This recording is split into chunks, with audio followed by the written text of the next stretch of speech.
Welcome back to our channel. Friends, daily updates కోసం ఛానల్ని like చేసి షేర్ చేసి సబ్స్క్రైబ్ చేసుకోండి. అలాగే భానుమతి పార్ట్ అప్కమింగ్ రివ్యూలో మరి భాను ఫస్ట్ నైట్ రోజు పార్దు ఇద్దరు నిద్రపోవడంతో బయట వాళ్ళకి అనుమానం రాకుండా మరి భానుకి పార్దు ఎలాంటి సలహా ఇస్తాడు, మరి భానుమతి సలహాని పాటించిందా? అంతలో అకస్మాత్తుగా కోటయ్య రాకతో మరి భానుమతి గుండెల్లో రైళ్లు పరిగెడుతున్నాయా? అసలు ఏం జరిగింది అన్నది అప్కమింగ్ రివ్యూ. ఎక్కడ కూడా స్కిప్ చేయొద్దు. భాను పార్దులు అర్థం చేసుకోవాలనుకున్న వాళ్ళంతా ఖచ్చితంగా లైక్ చేయండి. ఇంకా మనం రివ్యూలోకి వెళ్ళిపోదాం. ఇంకా ఎపిసోడ్ స్టార్ట్ అవ్వగానే మరి కవితలు చదువుతూ ఉంటుంది భానుమతి. ఆ కవితలు ఒకదాని తర్వాత ఒకటి చదువుతూ ఉంటే వింటూ వింటూ పార్దుకి ఇంకా ఒక్కసారిగా గాఢ నిద్రలోకి జారిపోతాడు. ఏవండి ఏవండి అని పిలుస్తూ ఉంటుంది. ఉలుకు పలుకు లేకుండా నిద్రపోయేసరికి అమ్మయ్య నిద్రపోయారు, నాకు నిద్ర వస్తుంది అని చెప్పి పక్కనే ఉన్న దిండు చాప అన్నీ తీసుకుని మంచం పక్కనే వేసుకుని భానుమతి పడుకుంటుంది. ఇంకా కొంచెం సేపు అయిన తర్వాత ఉలిక్కిపడి లేస్తాడు పార్దు. అదేంటి ఇలా నిద్రపోయాను, చెప్పుకుంటే సిగ్గుచేటు, ఫస్ట్ నైట్ రోజు నిద్రపోయారనుకుంటే ఎవరైనా ఎంత అవమానంగా చూస్తారు అని చెప్పి భాను ఎక్కడ అని చెప్పి చూసేసరికి కింద ఉంటుంది. ఇంకా వెంటనే భానుమతి దగ్గరికి వెళ్ళి పార్దు భానుమతి భానుమతి అని చెప్పి పిలుస్తాడు. గాఢ నిద్రలో ఉంటుంది భానుమతి. ఇంకా ఏంటి ఇలాగే కూర్చుంటావా అని చెప్పి అడుగుతాడు. ఏ భానుమతి ఇక్కడ పడుకున్నావేంటి అని చెప్పి అనగానే మీరు పైన పడుకున్నారు కదా అందుకే. ఏం కాదు, నువ్వు కూడా పైన పడుకోవాలి. అమ్మో అలా పడుకోవచ్చా అని చెప్పి అంటుంది. పడుకోకపోతేనే తప్పు, ముందు పైకి పదా అని చెప్పి అనగానే సరే వస్తాను, కానీ మీరు దూరంగా పడుకోవాలి, మా చెల్లిలాగా మీద కాలేస్తే నాకు చాలా కోపం వస్తుంది అనగానే మీకు మీద కాలేసి అలవాటు లేదు కదా అంటే లేదు లేదు రా పైకి రా అని చెప్పేసి అని ఇంకా భానుమతి వచ్చి మంచం మీద పడుకుంటుంది. పార్దు తన వంక చూస్తూ ఇంక ఈ రాత్రంతా ఈ అందమైన ముఖాన్ని చూస్తూ గడిపేయాల్సిందే అని చెప్పేసి అనుకుంటూ కాలక్షేపం చేస్తూ ఉంటాడు. ఇంకా ఇదిలా ఉండగా రెండవ రోజు తెల్లవారుతుంది. మార్నింగే కాఫీ తీసుకొచ్చి మరి శారద బలరామయ్యకి ఇస్తూ ఉంటుంది. ఇంకా అక్కడే ఉన్న బామ్మ ఒక్కసారిగా బాగా కోపంతో ఏం జరుగుతుందో ఏంటో, వారడి పొద్దెక్కింది, ఇంటి ఆడకూతురు పొద్దుటే లేచి తలస్నానం చేసుకుని ఇంటి ముందు ముగ్గు వేసి అప్పటి రోజులే వేరు, ఇప్పుడు తిన్నామా పడుకున్నామా తెల్లారిందా, ఇదే భాగవతం.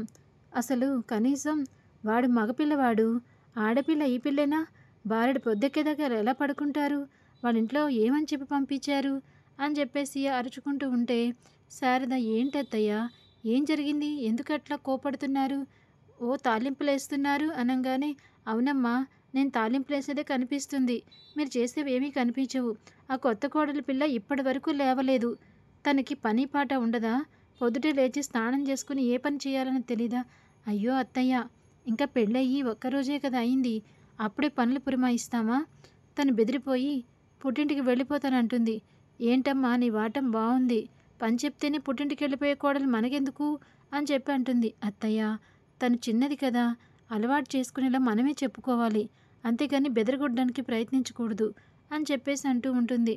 అయినా రేపటి రోజున నీ పక్కన తనే కదా ఉండాలి, మధ్యలో నేనేంటి, అది కాదత్తయ్య, తనకి అన్నీ నేను దగ్గరుండి చెప్పుకుంటాను, నా కూతురులాగానే అనగానే అమ్మా కొన్ని పనులు చూస్తూ చూడనట్టు వదిలేయాలమ్మా, అది పట్టుకుని తెగేదాకా లాక్కూడదు, లాగితే తెగిపోతుంది, అంతకు మించి ఏం ఉండదు అని చెప్పి అనగానే బాగుందిరా వరస, నువ్వు కూడా అలా మాట్లాడితే ఎలారా, మన జనరేషన్ వాళ్ళు ఎంత పద్ధతిగా ఉండేవారు, ఎప్పుడు లేచేవారు, ఎప్పుడు వంటలు చేసేవారు, ఎప్పుడు భర్తలకు వడ్డించేవారు, మరి ఇప్పుడేమో ఎంతైందిరా టైము, ఇంకా గురకలు తీసి నిద్రపోవడం ఏంట్రా అని చెప్పి బలరామయ్యని ప్రశ్నిస్తుంది. ఇంకా అక్కడే ఉన్న శక్తి సాంబవిని పిలిచి చూడండి శక్తి సాంబవి, వాళ్ళు ఇంతసేపు నిద్రపోకూడదు, తన్నే తీసుకుని రండి, తనకి పనులు చెప్పాలి అని చెప్పేసి అంటుంది. ఇంకా ఆల్రెడీ నలుగురు బయలుదేరేటప్పుడు ఇంకా శాంభవి కోపంతో రగిలిపోతూ ఉంటుంది. నా కూతుర్ని పెళ్లి చేసుకోలేదని నేను చాలా రగిలిపోతూ ఉంటే తగుదునమ్మా నన్ను ఇలాంటి దిక్కుమాలిన కార్యక్రమాలకి నన్ను పురమాయిస్తారేంటి అని చెప్పి బాధపడుతూ ఉంటుంది. ఇంకా ఇదిలా ఉండగా అని శక్తి సాంబవి పార్థుని భానుమతిని నిద్రలేపడానికి వెళ్తారు. ఇంకా వెళ్ళిన తర్వాత డోర్ కొడుతూ ఉంటే పార్థుకి స్పృహలోనే ఉంటాడు కదా, అమ్మో పిన్ని వాళ్ళు వచ్చారు, ఇప్పుడు ఈ భానుమతి ఇక్కడ పడుకుంది కదా, తిను కూడా లేవాలి కదా అని చెప్పి గబాలను ఉలికిపడి లేస్తాడు. వెంటనే తన మెడలో ఉన్న గొలుసుకి భానుమతి తాలిబొట్టు చిక్కుకుపోతుంది. ఇప్పుడు కనుక భానుమతిని లేపకపోతే వీళ్ళతో పడలేను, భానుమతికి ఇలా తాలిబొట్టు అంటుకుందని చెప్పి తనెంత ఉలికి పడుతుందో ఏంటో, రెండు గోడల మధ్యన మధ్యలో బొట్టులాగా వాయింపుడైపోతుంది. ఇంకా ఎంతసేపు తన తాలిబొట్టుని పార్థు మెడలో ఉన్న గొలుసుతో చిక్కుముడి విప్పుతూ ఉంటాడు. ఎంతసేపటికి వీడకపోయేసరికి ఇంకా ఆఖరికి చిక్కుముడి వీడి తీస్తాడు. అమ్మయ్య ఊడిపోయింది. పిన్ని చెప్పండి పిన్ని, ఏంటి పార్థు, ఏమన్నా ఇబ్బందా, ఇంతసేపు పడుకున్నారు? అదేం లేదు పిన్ని, మేము వచ్చేస్తాం, మీరు వెళ్ళండి అని చెప్పేసి అంటాడు. ఇంకా అన్న తర్వాత శక్తి వెళ్ళిపోతుంది. ఇంకా భానుమతి అలా పడుకుంటూ ఉంటే, ఏ భానుమతి టైం ఎంతైందో తెలుసా, ఇంతసేపు పడుకుంటే కుదరదు, వెంటనే స్నానం చేయాలి అని చెప్పేసి అనగానే సరేనండి అని చెప్పేసి ఇంకా స్నానానికి వెళ్ళాలని చెప్పేసి అనుకుంటూ ఉంటుంది. ఈ లోపల మరి పార్థు స్నానం చేసి వచ్చి తను అద్దం ముందు రెడీ అవుతూ ఉంటాడు. ఇంకా టైం లేదు, నువ్వు కూడా వెళ్ళి రమ్మని చెప్పనగానే ఇంకా భాను కూడా వెళ్ళి మొత్తం అక్కడ పనులన్నీ చూసుకొని తర్వాత ఇంకా స్నానం చేసి వచ్చి భానుమతిని కూడా స్నానానికి వెళ్ళమనగానే భానుమతి వెళ్తుంది. వెళ్ళంగానే తనకి తెలియక వెంటనే షవర్ ఆన్ చేస్తుంది. ఒకేసారి నీళ్ళన్నీ మీద పడిపోతుంటే జీపబ్బాయి జీపబ్బాయి అని చెప్పి పిలుస్తూ ఉంటుంది. ఇంకా వెంటనే పార్థు కూడా లోపలికి వెళ్తాడు. వెళ్ళంగానే కాలు జారి భానుమతిని గట్టిగా పట్టుకునేసరికి భానుమతి పార్థు ఒకరినొకరు చూసుకుంటూ ఉంటారు. ఇంకా ఆ షవర్ కింద తడిసి ముద్దయిపోతారు. ఇంకా వెంటనే భానుమతి ఏంటి జీపబ్బాయి ఏం చేస్తున్నారు అని చెప్పి తోసేస్తుంది. సర్లే నువ్వు త్వరగా స్నానం చేసుకుంట్రా, వాళ్ళు ఎదురు చూస్తున్నారు అని చెప్పేసి పార్థు వెళ్ళిపోతాడు. ఇంకా పార్థు వెళ్ళి రెడీ అవుతూ ఉంటే భానుమతి కూడా స్నానం చేసుకుని వచ్చి ఇంకా రెడీ అవుతూ ఉంటుంది. ఇంకా రెడీ అయిపోయిందా అని చెప్పి పార్థు అడగంగానే అయిపోయింది అని చెప్పి వస్తూ ఉంటుంది. ఒక్క నిమిషం, నువ్వు ఇలా వచ్చేస్తే అక్కడ వాళ్ళు ఎన్నో ప్రశ్నలు వేస్తారు పిన్ని వాళ్ళ సమాధానం చెప్పకపోతే వాళ్ళకి అనుమానం వస్తుంది. ఇప్పుడు ఎలా అబ్బా అని చెప్పి ఆలోచిస్తూ ఆగు బసమ్మాయి అని చెప్పి నువ్వు ఇలాగే వెళ్ళి వాళ్ళు అడిగే ప్రశ్నకు సమాధానం చెప్పకూడదు, కొంచెం సిగ్గుపడుతూ ఏంటి నిన్న అంతా సవ్యంగా జరిగిందా అని అడుగుతారు. జరిగింది, అంతా సవ్యంగానే జరిగింది అని చెప్పి సిగ్గుపడుతూ మరి చెప్పాలి అని చెప్పాను. అవన్నీ నాకు తెలియదు, నాకు భయం వేస్తుంది అని చెప్పేసి అంటుంది. నీకు అది తెలియకపోతే మీరు చెప్తారా, అయితే మీరు చెప్పండి చెప్తాను అని అంటుంది.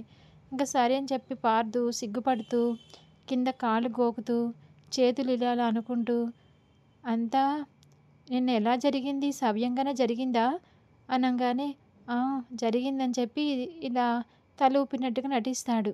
ఇంకా అలా చేయమని చెప్పి అనగానే భానుమతి కూడా మరి నవ్వుతూ సిగ్గుపడుతూ అలాగే చేస్తుంది. కరెక్ట్గా ఇలాగే చెప్పాలి, పిన్నికి ఎటువంటి అనుమానం రాకూడదు అని చెప్పేసి అంటాడు. సరే అని చెప్పేసి భానుమతి అంటుంది.